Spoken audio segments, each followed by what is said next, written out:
people go crazy. They grow a third and fourth personality, concentrate on the third eye, and all these psychic. It's just they create medical conditions for themselves, and it's not good. It's just not good. So never do it. So when you and I give you a little short practice, and you can and this will show what I'm telling you is true. If you want to concentrate on something, right, and your mind is jumping back and forth, back and forth, back and forth, breathe in and out, place your hand like this in this type of mudra, encircle the thumb, and create what that does, it creates a background for the mind to do, because it takes something you don't want the thumbs to touch, and you let this become something that's automatic while you listen to what you really want to do. You preoccupy the mind to a certain degree, creating this background of operation that it needs to do, while you take your attention, your full concentration, and concentrate on whatever you want. And you will notice that even somebody with arthritis, the pain will not be there until they focus their mind back on that. See, because you're giving your body, your conscious mind, you split it up in a sense. You're giving your conscious mind a task to do that's associated with the subconscious mind, but you're taking control over the conscious mind and pushing it forward to do what you want to do. And you'll notice that you have control. You, the soul, have control. So it's the same way in pranayama. That's the level you want to get. You want to be able to focus all your concentration and direct it where you want it to go. And you cannot be concerned with discomfort, because most of the yoga practices are very uncomfortable. It's very uncomfortable. But what you're trying to do, you're trying to channel the energy in one direction. Now the basic self, which is a good portion of your conscious mind, is going to throw all type of obstacles to you to stop your progress. They don't want you to do these type of exercises. They're going to bring up pains, aches, all type of physical conditions, mental conditions to stop you. They're going to create the conscious mind or the basic self will create scenarios so that you don't move forward. Even using the people and the environment around you to create those scenarios so that you don't move forward. And it's but it's all you. So what you have to do, you have to use your conscious mind. You have to use your concentration and your knowledge, your wisdom, and to combat these things and to see the reality of it. So just do that. It shouldn't. When you're doing the alternate breath, you shouldn't feel the pain if you're really concentrating. And because while you're doing this, and that's all you're doing is breathing, you're not preoccupying the mind with other things. That's why your mind is jumping to your elbow, the way you sit, the light in the room, the sounds in the background. That's why it's doing all of that. Because really, it should be rhythmic. It should be a rhythmic breath, right? It should be a low, mid, and high breath, complete rhythmic breath. At the same time, you should be concentrating on channeling the energy down both sides of the Nadis of the spine and bringing it back up through Sushumna and 6 inches in front of the forehead. And then after every one of those, do you chant or you repeat a affirmation. Now, when you get into the advanced practices, while you taking the breath down, you concentrate on the breath going down. Then you concentrate on the breath coming back up through Sushumna, 6 inches in front of the forehead, right? But in the retention breath, once you take the energy down, then you visualize the energy at the base of the spine, and you see the energy knocking at the door to Sushumna, and you sip it up. you pull it up, and that's while you are retaining the breath. At the same time, you need to chant a mantra mentally. See, so concentration and contemplation is very active. It's nothing in la la land. It's not this so-called stillness. The stillness is that you leave the physical world, you enter into this mental pranic world, and you manipulate and you move the energies. And that's what you need to be doing. Now, most teachers are not going to tell you all of this, and you cannot send this out, But they won't tell you this. They won't tell you this, because most of them don't know. And then if they do know, they don't want the responsibility.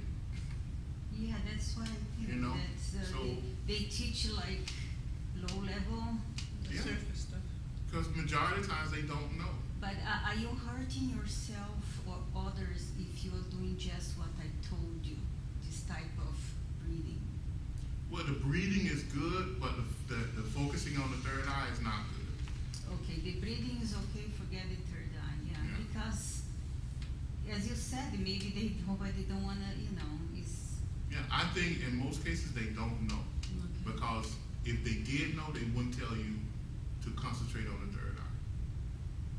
They wouldn't tell you to do that. No, the concentration that I decided. Okay. But a lot of teachers tell you to do that. And that's not good. Well, when they do Shavasana in yoga, they say, bring your attention to the third eye in the end. Well, they shouldn't tell you that. The only time you concentrate on the third eye is when you're in the guidance of a teacher who knows what they're doing, right? Now, there's practices surrounding the so-called third eye, but if you study those practices, you'll always notice they don't tell you to concentrate on the third eye. They may tell you to pass something through the third eye. They may tell you to look up to see something within the third eye. But they'll never say concentrate on the third eye.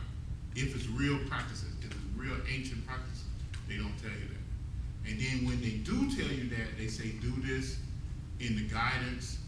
When they do tell you to concentrate on the third eye, they say do it in the guidance of approving teacher, adept, or master. They always say that. If you study Sivananda's teachings, which he has proven to be a real teacher, Swami Vivekananda, they always say that. They always say that. So, the people who don't say that, I say that they don't know what they're doing. Because if they did, they wouldn't tell you to do that. Simple as that. So be very careful about doing it. But that particular retention, in fact, that particular alternate breath practice, that's a Kundalini practice. It's an actual Kundalini practice. That's how you those one of the basic practices to begin to move and raise the power of Kundalini. Okay, so you shouldn't, you should only do those practices when you've been truly taught how to do those practices. Okay, so until you actually taught and understand how to do it, you shouldn't do it. Other than that, you can hurt yourself. Thank you. We'll start off from what we did last week.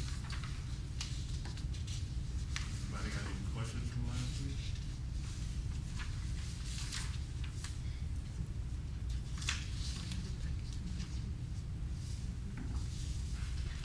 Still.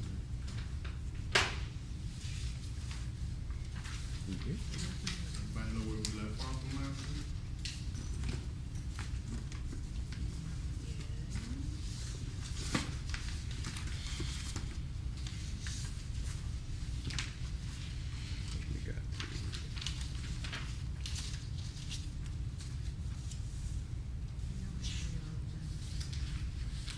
We didn't get to mantras. We touched upon mantras. Yeah. So we're gonna save that for next week.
So we went into the four sounds, right?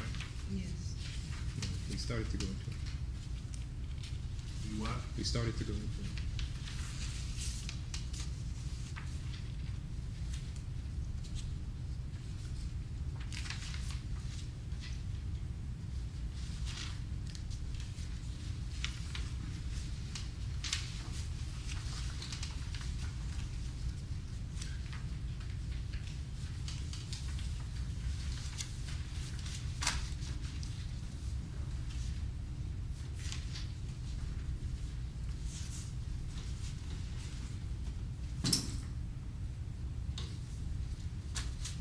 Yeah, at least pass it.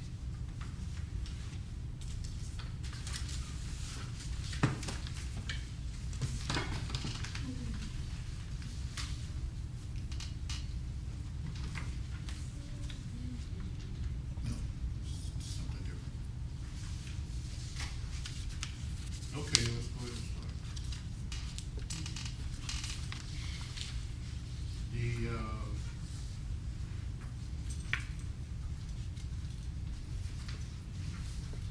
Last week we went over pranayama, or a little bit over pranayama, and we touched a little bit on mantra.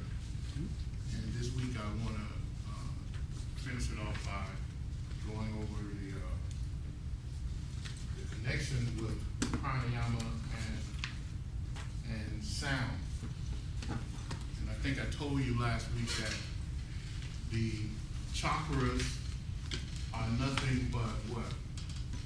What did I tell you? Chakras were? Huh?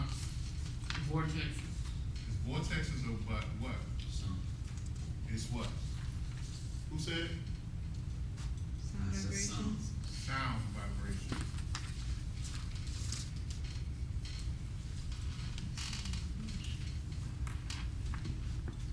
Okay, so that you know, if you study the chakras, right? If you study chakras, you'll notice what? You'll notice that within the chakra, you'll notice that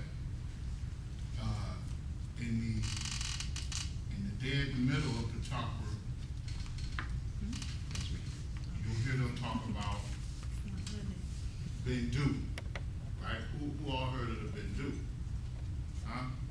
Okay. So now, just in layman terms, they call this, when they translate this, they call it what? Anybody?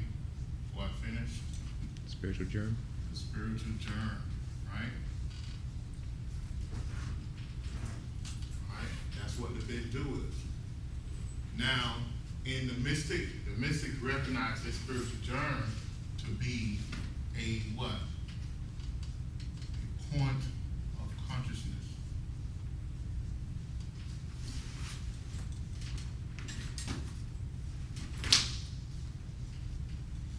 Now, what's unique about this bindu? This bindu gives out what? Anyone want to guess what that is? What did it give out? Yes. What's the main source? What's the driving force of energy? What's the force that drives all the energy from the bindu? Mantra. Huh? A mantra, yeah. Sound. Right? The sun is called, in our solar system,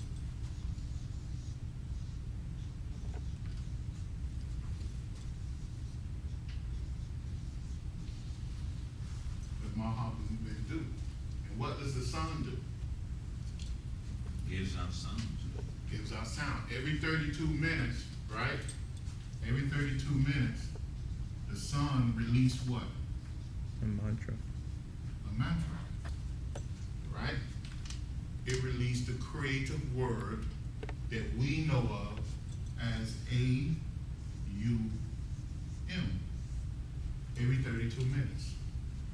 And from that word comes a wave of energy. A wave of energy follows, is in the it is within the wave of this word, which we recognize as a nata, wave of energy. So in the chakras, the same thing happened with each chakra. The bindu gives off nata, which is really sound vibration, right? It's a wave of sound vibrations. And from that, and from this nata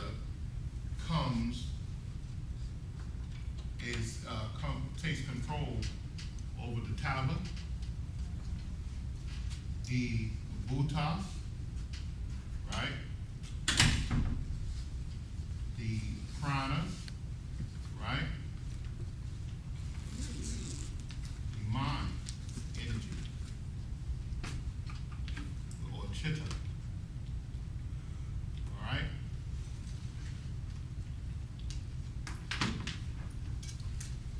So a wave of energy comes from the bindu as nata, because the chakras make this sound. Now, when we study the chakras, we usually study it in, as on these malas or what they call or yantras. Everybody's seen, right? Everybody's seen this, right? The yantras, and what the first thing we notice is that it has these things called petals. And these petals are what? What are the petals? Huh? DJ.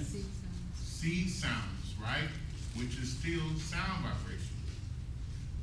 They're recognized as seed mantras, which is, a mantra is a sound vibration.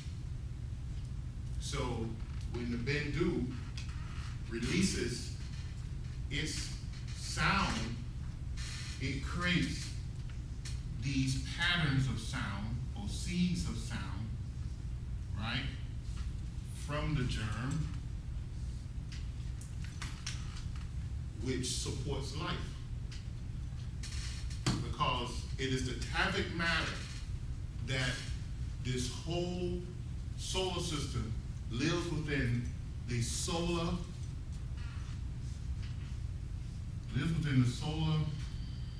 Tavic matter.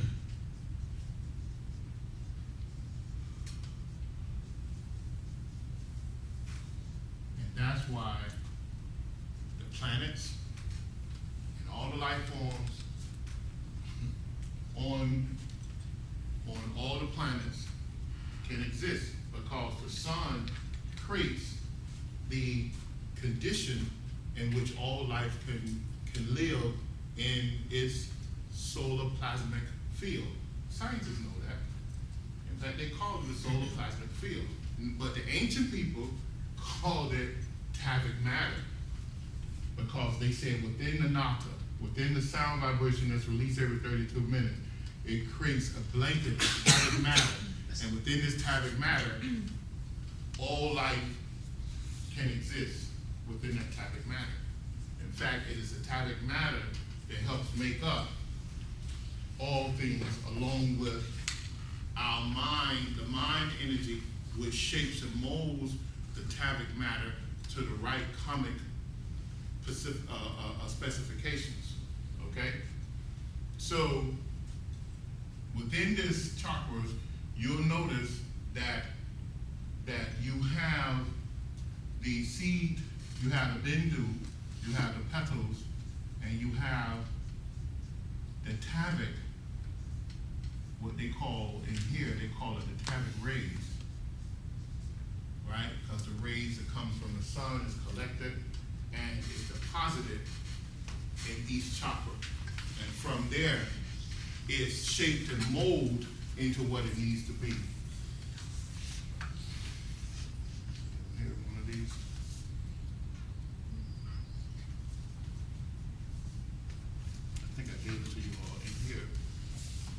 see that each chakra has a particular number of Tavic rays Oh, within it. it's on this handout. Huh? It's on that? Which one? The one you gave us today?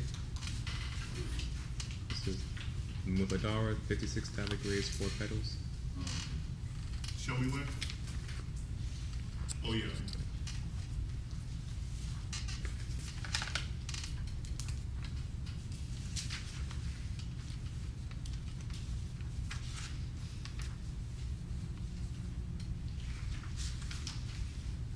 I think it's a chart in here that I gave you as well.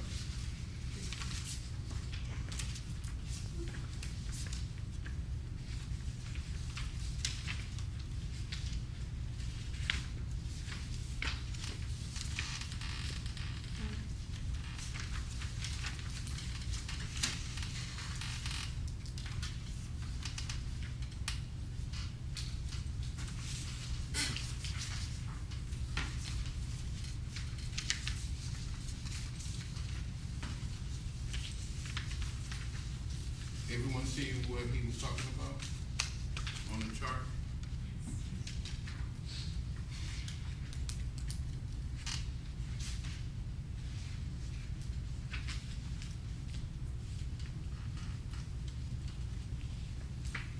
So each chakra has a particular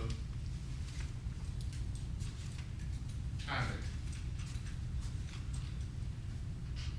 So you have the base chakra, right? How many in the base? If anyone is looking at 4. it. 56 rays, 4 petals. 56 rays 4 petals. and 4 petals. And how many in the sex? 62 rays, 6 petals. 2. And the solar plexus? 52 rays, 10 petals. And the heart?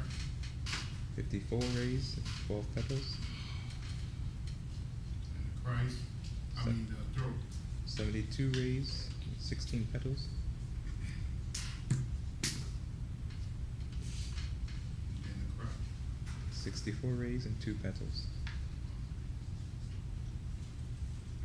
So, all of these Tavic rays will add up to 360 rays. Now,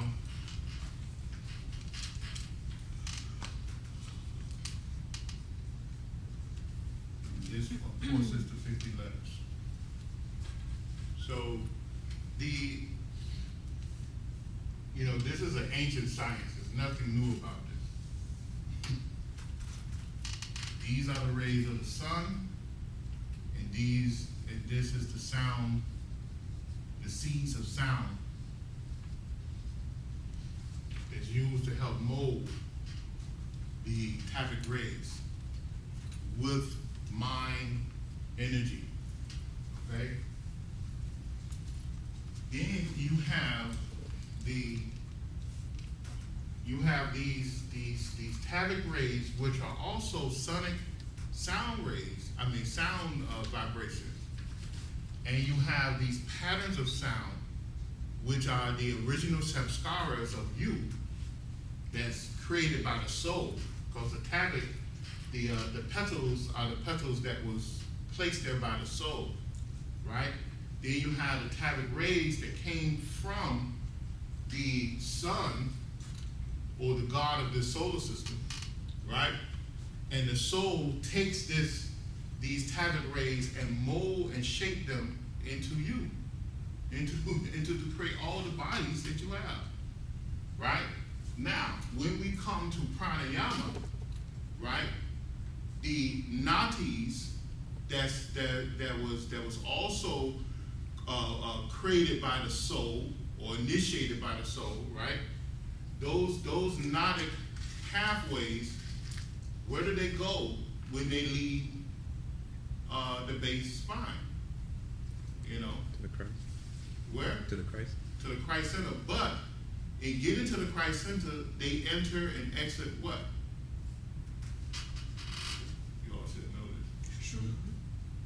enter and exit all the petals.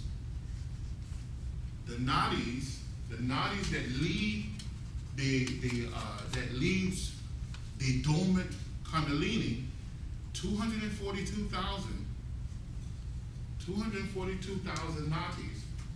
They lead these streams of sound vibration. You know what they do?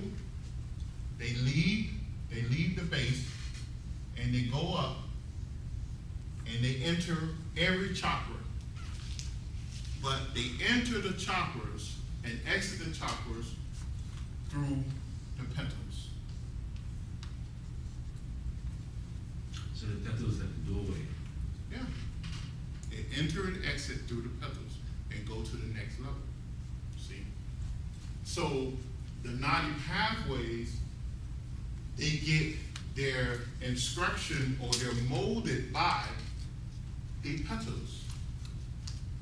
And the petals mold and shape the Tavic rays in order to produce life. And all this is done with mind energy. Yeah. Do all the psychic centers have petals? Yeah, all the psychic centers have petals. They all have petals. Why you ask that? They have to. Well, because I'm visually thinking of the Nadis going through all the psychic centers. They enter and exit through the petals for each major, minor, and minute center. Yeah. They do. And this is, now you see how everything is connected, if you can imagine. You see, it's connected. So that's why it's so important. That's where pranayama comes in. Because pranayama is what? What is pranayama? Control. The control of what? Energy. The energy. Where does the energy flow? Through the center. Through the nadis. They flow through the nadis. And the nadis flow through where? The chakras. So when you regulate and control the nadis, then you regulate and control eventually the chakras. So if you get a free flow of energy that can go through the nadis, then you can get a free flow of energy to go through the chakras. Now, the nadis are also known as what? Southern nerve centers. The southern nervous centers. See? Because why? And what do we know about the, instead of calling these the seeds, the seeds of mantra, what we can call them? What else we can call them? Doorway. The bija? Bija? What? The bija? Well, you can call them BJs too, but I'm looking for a more English name. What else we call these petals? Like as nerve receptors? Well, they you're nerve going with receptors, that. but we can call them seeds of what? Of consciousness. Because why? What is the chakras? Points of Points of consciousness. Because why? Because the bindu is what? It's a point of consciousness.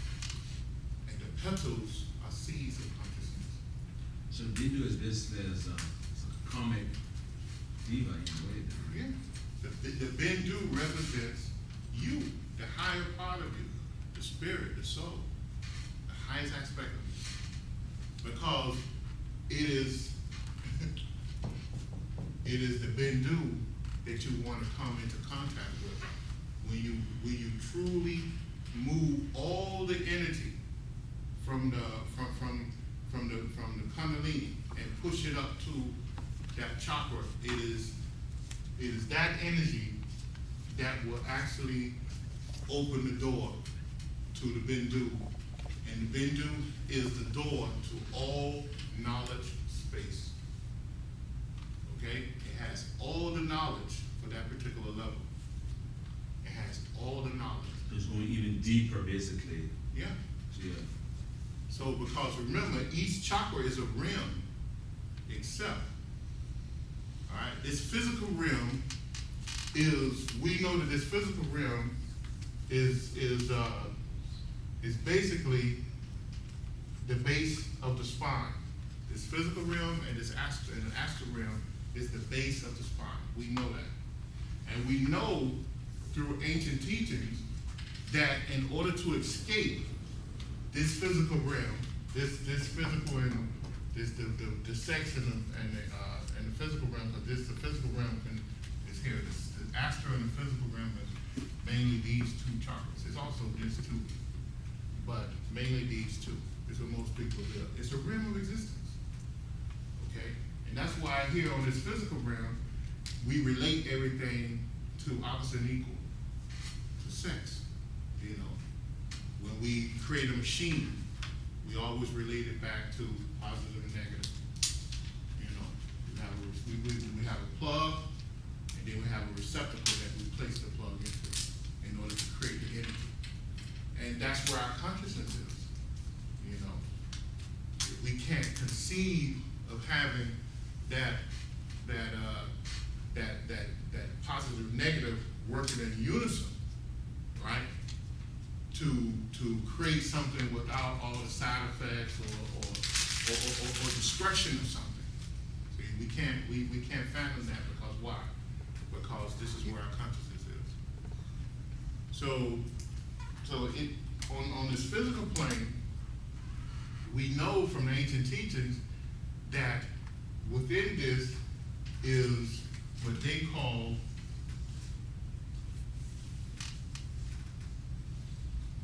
(118) worlds that we must conquer before we move forward. Because each Tavic ray is a world in itself. It's a realm of existence itself.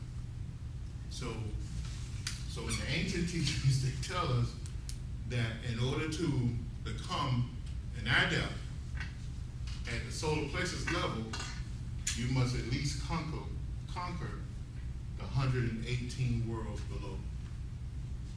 Okay, so yeah. So could it be said that the bindu as a point would be like the origin of consciousness at that level, and the seeds are the expressions of that consciousness?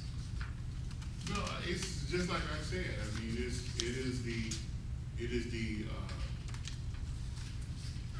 it's seeds of consciousness from the bindu. I mean, I don't want to go giving it all different type of other terms, but it's also called the original samskaras of the soul. You know, which now each chakra is just a level of consciousness. It's just a level of consciousness. Now, it's a level of consciousness not only for you, but the world. You gotta understand that, you know. And we use the word consciousness, really, consciousness have nothing to do with this. Okay. You know, has absolutely nothing to do with the bindu. Because why? Spirit and soul is what? Unmanifest. Well, the spirit's unmanifest. It's above Consciousness. It's above consciousness. Consciousness is just a tool for the soul or the spirit. In fact, the soul is a tool for the spirit. See, because the soul itself is that thing that created consciousness in order to limit itself. So it's not, I mean, we make these points so that we can deliver some type of understanding and clarity to our level of consciousness. Because other than that, we won't be able to perceive it. And we know that when you learn something, you have to associate that something with something that you already know. In order to take in new information, you must be able to associate it with something you already know. You know, other than that, it's hard for you to grasp that understanding. So, but at the level of spirit and consciousness, at the level of spirit and soul, consciousness does not exist. It does not exist. the bindu is then the soul's access point into these different realms. Let's say it's like this. It's a soul access point to be bathed in the light of the spirit. And we want to talk in a flowery type way. In other words, the soul is constantly seeking to be given this light from the spirit, so that it can better manifest its will and understanding over its consciousness, over the consciousness that it, that it brought into being in order to move through life to life to life to life. Right. Are you saying that soul is spirit then as well? No. But yet it's not consciousness? Soul, in order to know soul. The soul is something that was created by the spirit. It's The a soul. tool. It's a Yeah. tool of this. Of the spirit. It's the body of the spirit, in other words. But it to be a body, shouldn't it be conscious? Isn't it? No. So it's okay. It's I above thought you said conscious. one time it was conscious. It was conscious, and yes, it wasn't. No, because it creates consciousness. It creates consciousness. It's not consciousness. The soul is above consciousness. The soul is that thing that creates consciousness. If you read a book called, which is it's kind of hard, but it breaks it down really good in my opinion. Is the Serpent Power book. If you truly study that book, it lays it out. It lays it out, but it uses a lot of Sanskrit terminology to lay it out. But what it is, that spirit, right, is what? What's the main thing you know about All in all. spirit? It's all in all, but beyond that, what is it? Potential, absolute Unmanifested. potential. Unmanifested. Right?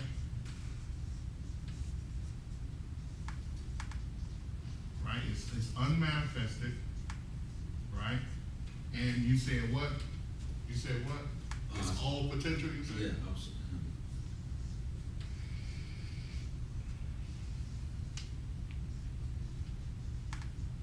Now, if we really truly study this, what does this tell us? See, it tells us that it is above creation, right? And only in creation you find something that's limited. Because if this is unmanifested and it has all potential, then that tells us this, that it has no beginning, right?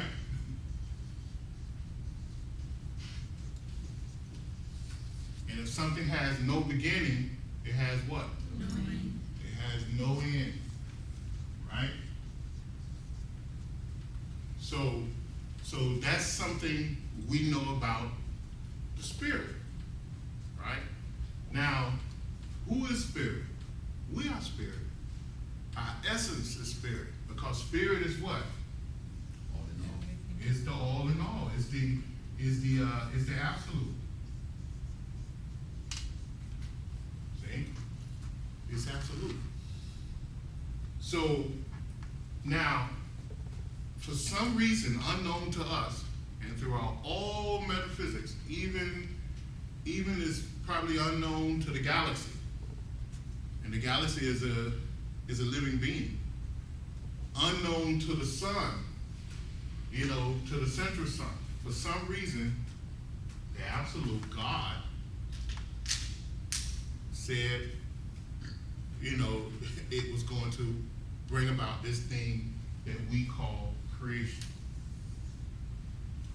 And it took a fraction of itself to experience this thing called creation. So what does this mean?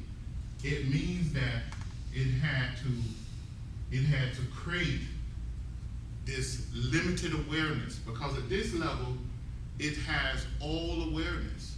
It's all knowledge, it's all in all. It has all awareness. There's nothing that escapes its reach, right?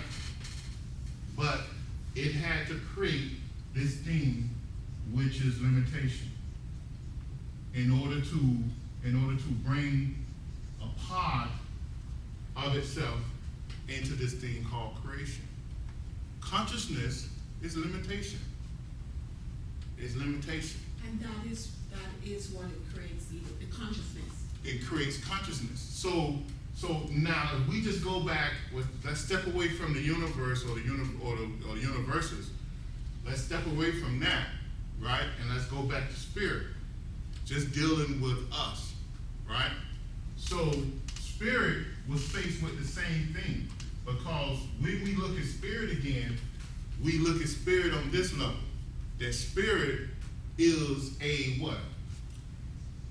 What's our famous line? A divine Spark of God. spark of what? God. Of God. Right? We're looking at spirit in relation to us. So we have to break it down like this, because it's hard for us to look at these things, any other way. So we look at spirit, and spirit is a divine spark of God, right? So when spirit is a divine spark of God, it is aware of what? About itself. Of the absolute. It's aware of the unmanifested, all potential, no beginning and no end, because it's aware of its connection. Now, spirit cannot be changed. It cannot be altered. But what spirit does, spirit used the same mathematical formula that the absolute did, and created this thing called the soul. That's why the soul mirrors the universe. That's why it mirrors the universe. That's why everything in us mirrors, the solar system, the galaxy, and the universe. Okay? Yeah. So soul, are you equating soul with consciousness, or? No, just you gotta hold on. So then what happens? The spirit is unmanifested, right? It has this old potential, because why? It's connected to the absolute. It's connected to the all in all, to this endless static potential, right? Which can create or do anything. It creates the soul. So soul has what? A beginning and an end. The soul, because the soul was created, right? It has a what? Consciousness. It has a beginning. That's Oh, what we can understand. It has a beginning. So therefore, it must have a what? It must have an end. That's why I was thinking it was conscious, because No. I'm gonna tell you. It must have an end.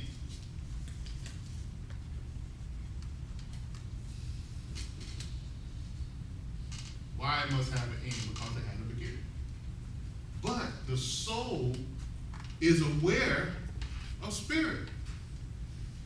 Knowledge is what? What is knowledge? It's power. So, because the soul is aware of the spirit, it has this tremendous power connected to it. So it's aware of what? It's aware of all potential. It's aware of this unlimited power from the spirit. So therefore, the soul is like a God itself. It's like a God itself, because it's connected to spirit. And it becomes the body or the vehicle in which spirit works throughout eons of lifetimes, right? So the soul takes a position, it takes a very high position. It becomes the manager. It manages creation. The soul manages creation. each individual creation. Yes. It manages creation. And then sometimes the soul may manage hundreds Depending on the advance. or millions, like the sun. The sun has a soul. And the sun manages billions, maybe trillions of life forms. Because why?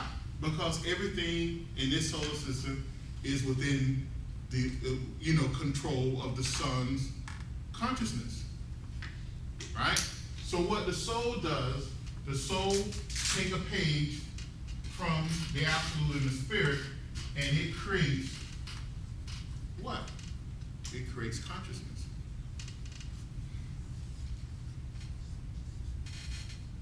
So consciousness actually comes from the soul, not the spirit. And yet everything comes from the spirit. Okay? So that's why, because why? It must limit itself in order to do what? In order to begin to follow the directives of the spirit and absolute to create. So in order for it to create, it must limit its awareness and understanding.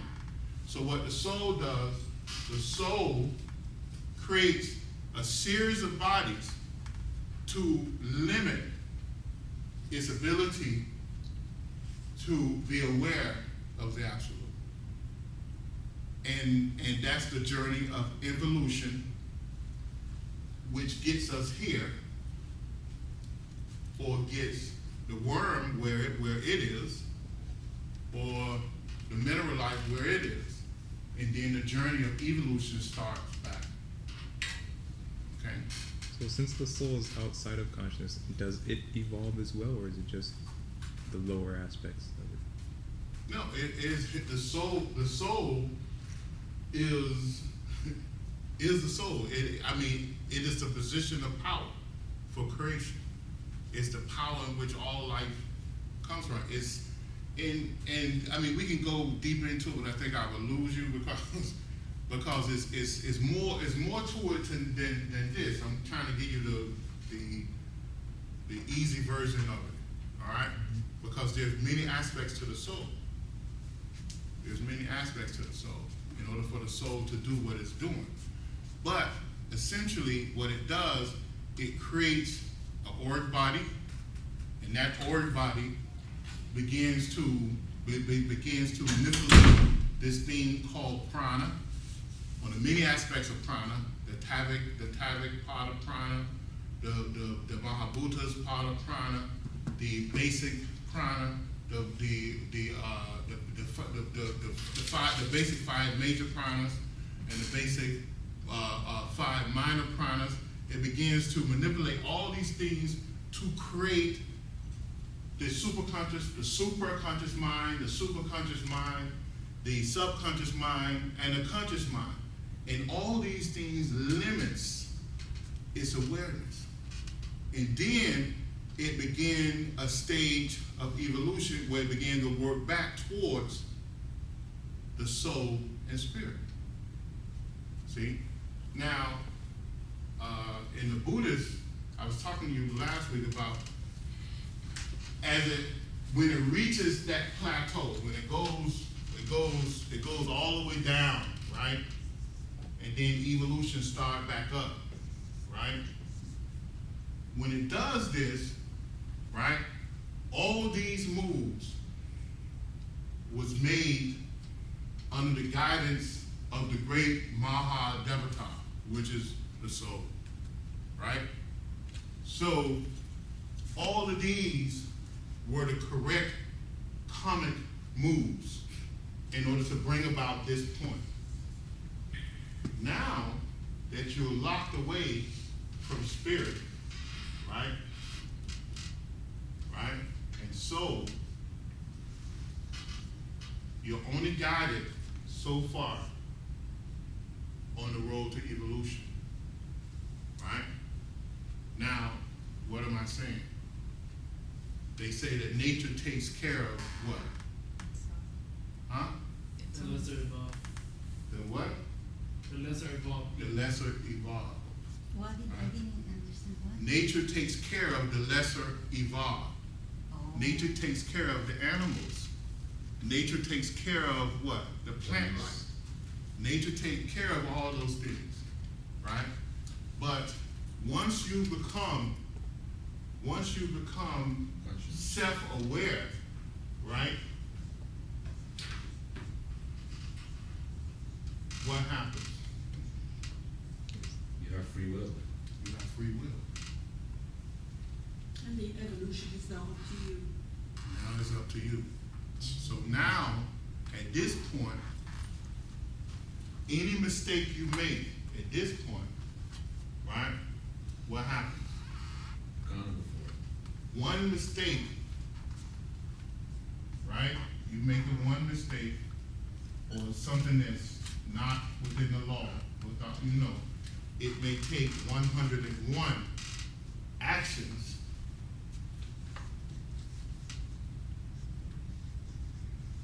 to correct that mistake. Why? Because it happens in so many worlds, so many levels.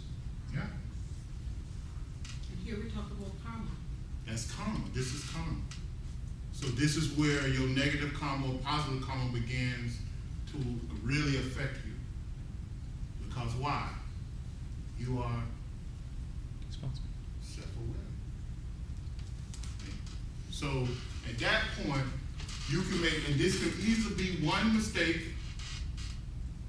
and 1 million, actions of correction that you have to make in order to adjust your karma to move forward. See?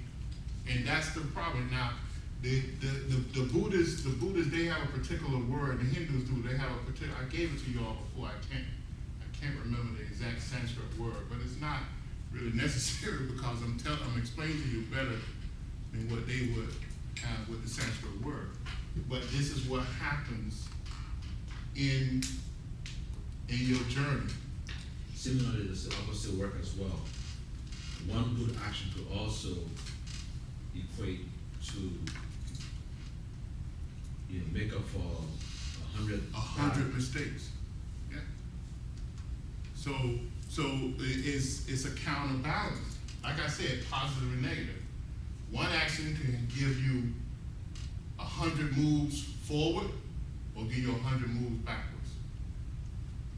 So that's where karma comes in. And, All right. and the only way you know that you're moving forward or backward is through consciousness. Is through, what you mean through consciousness? Through being self-aware, you saying? To be aware, but sometimes even when you're aware, you're making a mistake. Well, it's because that you have risen to a point where there's no excuse for you not to know. In other words, when you become self-conscious, there's no excuse for you not to know. Because when you turn around and look at a dog turn around and, excuse my French, he may lick his behind and then turn around and eat his food. But see, for some reason, the human race, won't do that, right? Why? Because you're self-aware. We're born, being self-aware means knowledge. You have knowledge. You can look at something and you can pick up the knowledge from it just by looking at it. You can say, this is dirty, so therefore I won't eat that. Or you say that, doing that is just wrong, I'm gonna hurt, 100 people. But an animal won't necessarily think like that. The animal will say, well, there's food over there, but I have to kill 100, 100 other animals in my way, so therefore it moves forward and do that. But as human beings, we will think about the consequences, because why? We're self-aware. But let me give a very simple example. Okay, I'm through the teaching training, and I'm going to teach someone something, and maybe I'm teaching something wrong, and I don't even know. Mm-hmm. And what? I'm trying to help someone, and maybe I'm not helping someone. Yeah, that's possible. Right? So Yeah. then I'm making a mistake That's right. And you have Without to pay for that. knowing. You have to pay for that. without knowing. It doesn't matter whether you know or not. Yeah. Ignorance of the law is no excuse. Yes, it doesn't matter. You know, just because you know that water, you know, just because you don't know that water wets. Like, let's say somebody who lived in the desert all their life and they never seen rainfall, you know, and they don't know if they go out in the rain they're gonna get wet. Just because they don't know that doesn't mean when they go out into the rain they're not gonna get wet. They're gonna get wet. Because why? It's just a law of karma. And the law is the law, and the law never changes. Right? The law is perfect. And the law never changes because the law of karma is God. And God is perfect. Something that's perfect never changes. Never changes. Yeah. Is it possible for humans not to be a human being not to be self-aware, to lack that consciousness? Well, they not human if that's the case. They subhuman. So they'll be in the form of human but lack that. Yeah, they'll be subhuman. So if it they're is not possible. aware. I mean, I don't know. look human, but- Anything is probably possible to a certain degree, but if they are human, they are self-aware. If their consciousness have risen to the base of the spine, then they have self-consciousness. And when you get to that point, it activates a part of karmic law that brings responsibility to you on a heavy level. All right, because you know, and the only thing you have to do is just talk to yourself. You know, when you go and do something you don't have no business doing, you know you're doing wrong. You know you're doing wrong. So that's just something that we have to just deal with. You know, and that's where the teachings come in. The 8 limbs of yoga, where it tells you to bring the proper code of conduct over yourself. You know, it teaches you to the laws of karma, and to take care of yourself, and to realize, have this greater devotion for God and all things. If you devote yourself to God, then you devote yourself to everything on earth. Because everything on earth is what? Is a part of God. Yeah. So then, therefore, you devote yourself to everything. You know, nothing is outside of that. You know, so at that point, you know, your karma begins to do what? This scale, this formula begins to operate better for you. You know? But it's harder to see everything is God because it's harder to see everything is God because some of those. Why? Yeah, but some of those things react against you, and sometimes. Well, I mean, how? How can it act against you? Some people can harm you somehow. Yeah, but still, that's not going to stop you from looking at them and seeing them as a part of God. Just look at them and see us. I mean, you got to realize. I mean, where did they come from? The devil? You believe in the duality? Yeah. The devil came from God. Okay. The devil came from God. So the devil is not equal to God. So it's our perception that's seeing things as good and bad. Yeah. No, not really. Come on. It is. It is. If someone comes to kill you. It is. Then what did you do to bring them to kill you? What actions led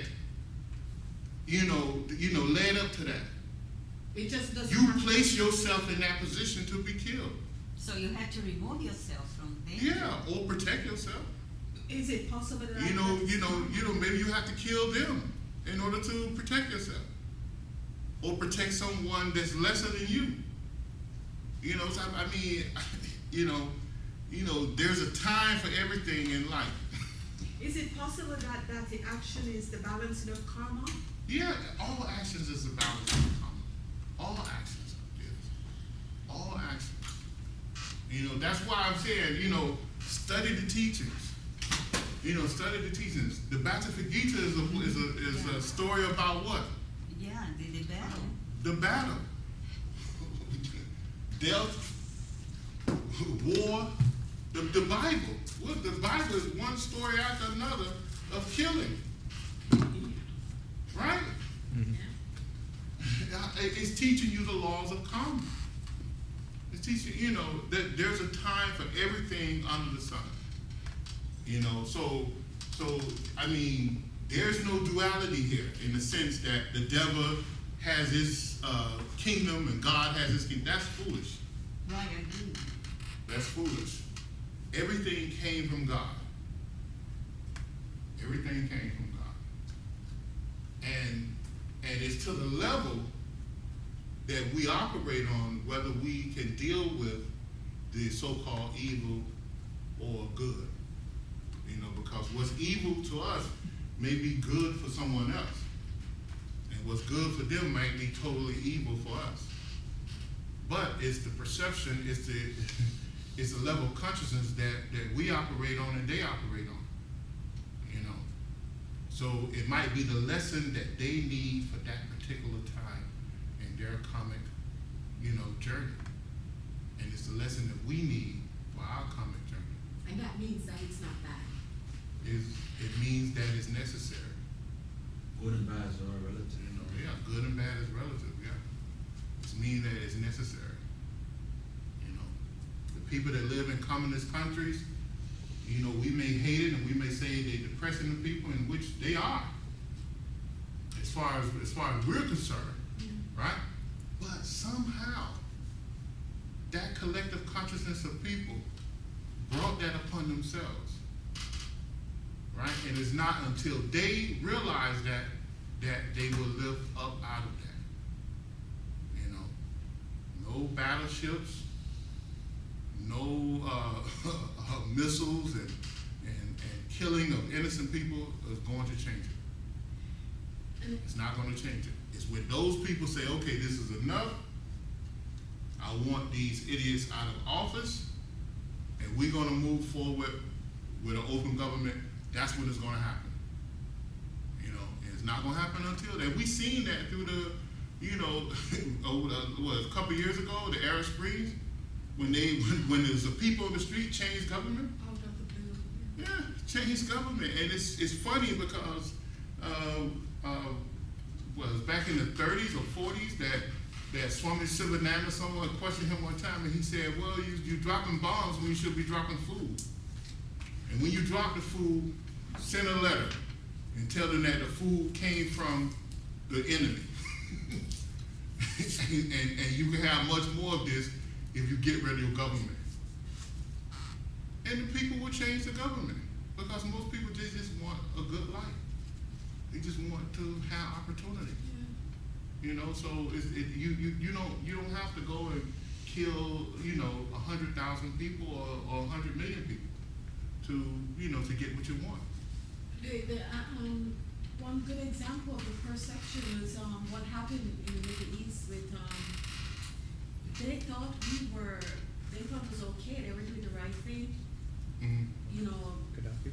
yeah, and you know, they think, okay, they're doing the right thing, and so we are the enemy, we're the bad people. Yeah. And from our perception, they're the bad people.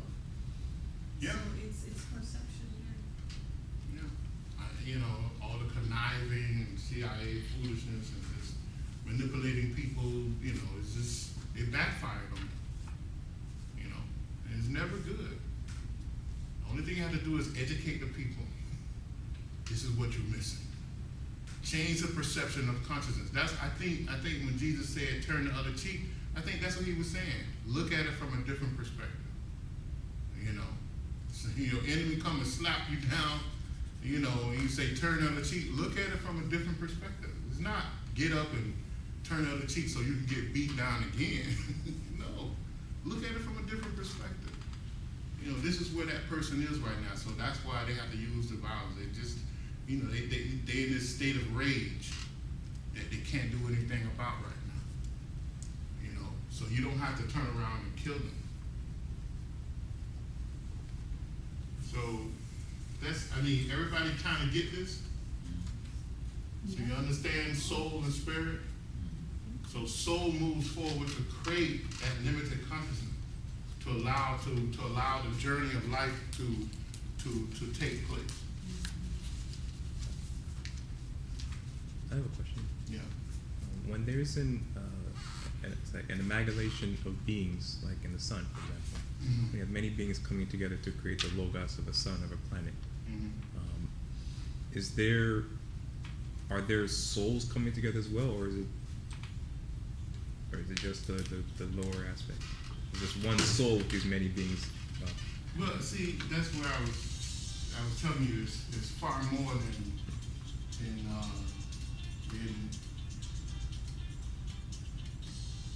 it's far more than it's far more than just spirit and soul. It gets very deep, you know, to go into all of that. Mm-hmm. You know,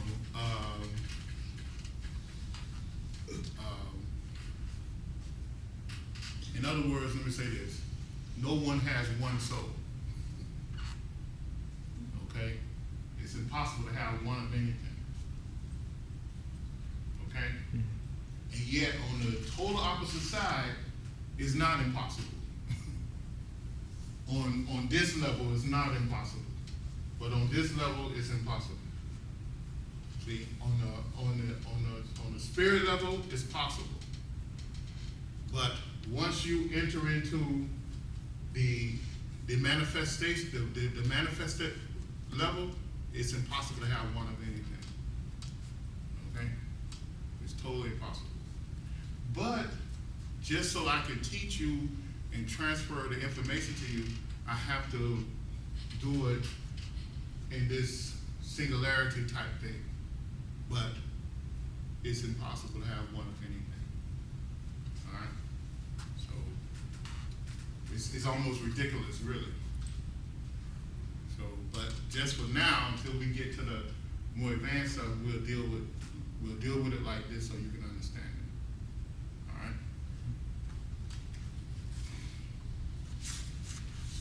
It's getting kind of late, so we didn't get a chance to go over this. But you understand, but at least you understand this, right? Who don't understand this? Because I'll explain it to you. I'll go over it one more time. Who don't understand? So you can see with pranayama, how pranayama activates the nadis. The nadis go through the chakras, and the chakras, these chakra petals are nothing but seeds of consciousness. And that's why it works for you. And when you balance this breath, what you're doing, the nadis have two main poles. One that operates mind or mental activity, and the other one that operates the vital energy in the body. And your breath brings about a balance of these two. And what it does, it moves these nadis through the different chakras, calibrating the nadis and the chakras to receive more mental energy and vital energy, bringing about a balance. And when that balance come about, then you can begin to merge the senses, the astral senses and the physical senses at these levels. All right? When I say merge the senses, anybody know what I'm talking about? You have 5 physical senses, right? And you have 5 astral senses. Really, you have 10 physical senses and 10 astral senses, right? And when these senses merge, you have psychic senses, okay? So this brings about a merging of the senses, and then you can begin to see things psychically, okay? You can smell things psychically. You can hear things psychically. You can taste things psychically, you know? You can touch things psychically. When the astral senses and the physical senses merge, it brings about your psychic abilities. What about people who are born with those abilities already? Some people are because of past life experiences. You know, Lucky ones. you know, I had several family members, including myself, that was born with certain psychic, abilities. You know, as a child, it was nothing for me to step out of my body and go anywhere I wanted to go. And that's because of work done in other lifetime. Yeah, had to be. It wasn't nothing I did in this life. So, you know, I was able to see auras around people. You know, I was able to just do all type of psychic, and I thought everybody was able to do it. Until I learned, as I began to communicate with more people, I learned that no, everybody can't do it.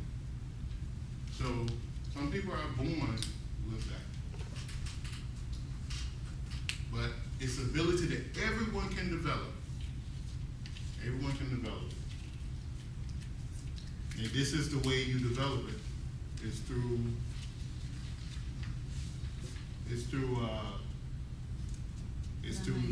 pranayama and various yoga practices. Do the pranas come from the Tavic rays? Comes from the Tavic rays. The prana is within the Tavic rays. Okay? The pranas are carried by the Tavic rays. What you mean it comes from the Tavic rays? Because why? Prana comes through the solar logos. Right. From maybe the central sun.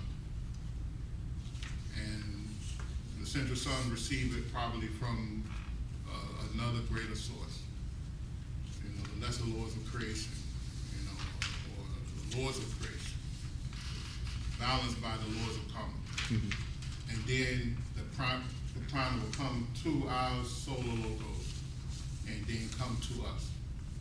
But at each point, that prana is modified in order to do what? It's to make it useful for us. Other than that, it's not useful. You know. Mm-hmm.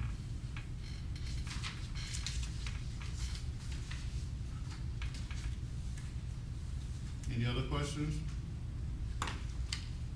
I read that when a chakra rotates clockwise, it's pushing out energy. When it rotates counterclockwise, it's pulling in energy. And that you can tell by when they say when you look at a chakra clairvoyantly, it's spinning very rapidly and you really can't see the petals. But if someone intentionally slows it down, then you could see the petals on it and actually count the numbers on it. Where you read that? From that healing book by that Which healing book? by that Filipino guy. Well, I don't know about all that. So. I mean, people claim that they can, that those things happen or not happen. I mean, but I think he was quoting Leadbeater in that part. I know. I probably know where he was quoting, but what I told you about Leadbeater. This is often No, another. don't take too much. He was too much into the psychic world. He didn't balance his teachings with the higher teachings, in my opinion. You know, he was too much into the psychic world. The thing I want to say is that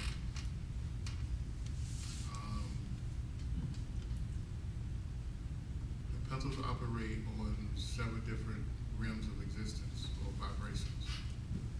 So the petals, the energy can be going in a counterclockwise and a clockwise at the same time.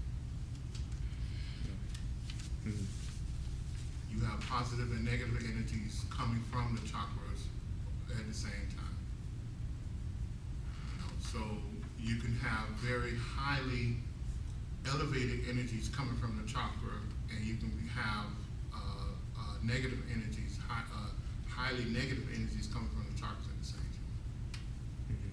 So it depends on what level or realm of existence or psychic level that you viewing the chakras or the aura at the time that you're making the observation. So, you know, so So it's kind of,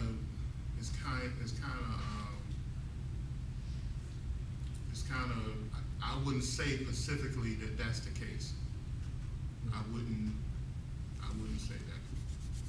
Because if a chakra is operating on a very high level, right, then almost ultra etheric level, then how can it be given out? I mean, are you saying the negative energy is negative, or is the negative energy just negative? Huh? What are you saying? You saying that the negative energy is bad negative, or is the negative energy just a negative form of energy? See, I mean, you have to clarify those things. So that's why you have to kind of, don't take blanket, things like that, because it's more complex. It's simple, but yet it's more complex than what it appears to be. So. And in a Sunbeam lecture, Dr. King was talking about how it was very difficult to, when they're pushing energy into a psychic center, they have to find the absolute center of it, like the middle of it, and then that is where they push the energy through. And it's very difficult to find, but if you work really hard, you can find it. Was he talking about the bindu pushing energy? I would think so, because in other words, the flow of energy is the Nadis, right? It's talking about the movement of energies. Nadis only mean the movement of energies. So if you have if you have a psychic center or a chakra, right? Then what you have positive and negative flow of energy, right? But you also have what? A neutral flow of energy, right? Because so within that chakra, there's a neutral flow of energy. So when you find that neutral flow of energy, that's the flow of what? Of Shushuna. That's the stable flow of energy, and that's where you want the that'll be the good entry and exit point of that vortex center. It's just like it's just like a hurricane. When they go to study the hurricane, what do? They fly a plane way up in the up in one of the upper atmosphere above the hurricane, right? And they move where? Into the eye. Huh? Into the eye. To the eye. And the eye is what? That neutral point. It's that point of stillness. And that's what Shushuna is. That's what bindu is. It's a point of stillness. See? So and then from there they make their study. Right? Because all knowledge of that storm is revealed to them in the eye of the storm. See, it's the same science that we're looking at here. And the scientists use the same type of formation, energy formation, in order to study those things. So it's the same thing.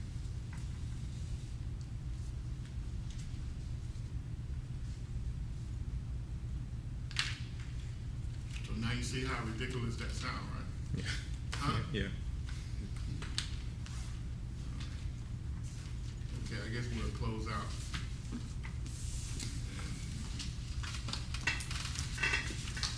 Sorry, you really need, I think the last time we did this, we took 6 weeks on it. It was 6 or 8 or 9 weeks on pranayama. I think it was 8 weeks, so we had 2 open question and answer Yeah. sessions. So I mean, it takes that long to really go through it. I was just gonna do an overview of it. These two weeks. Next week we'll go into something. It's still on the line, but I think it's what is it next week? Is it imagination?